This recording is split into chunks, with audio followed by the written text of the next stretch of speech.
आदिवासी महिला चेहरा रंग को लेकिन माननीय मुख्यमंत्री श्री मोहन चरण माझी देथिबा मंतव्य निंदनीय एवं आदिवासी भाई भौणी मनरे यह आघात देछि।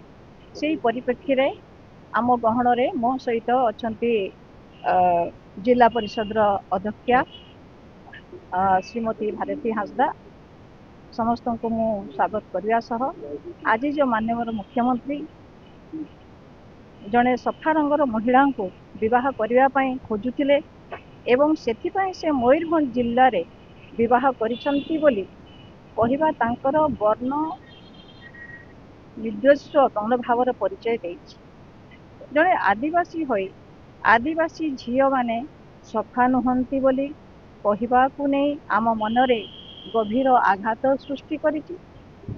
नवरंगपुर, राउरकेला, कुचिंदा, रेमुणा समेत सारा राज्य रे जेतबेले आदिवासी महिला उपरे दुष्कर्म और अत्याचार बढ़ी चली एवं राज्यर आदिवासी समाज निजको सुरक्षित मने करूनाहांती एही समय रे माननीय मुख्यमंत्री एही मंतव्य ग्रहणीय नुह और मयूरभंज विजु जनता दल यार घोर निंदा करुची।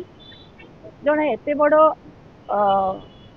माननीय मुख्यमंत्री गोटे गुरुत्वपूर्ण दायित्व रे रही ए जो मंतव्य देइचंती एहा समस्त मनरे आघात देइची एवं एहा शोभनीय नुह। तेणु आमे यहाँ घोर निंदा करछु।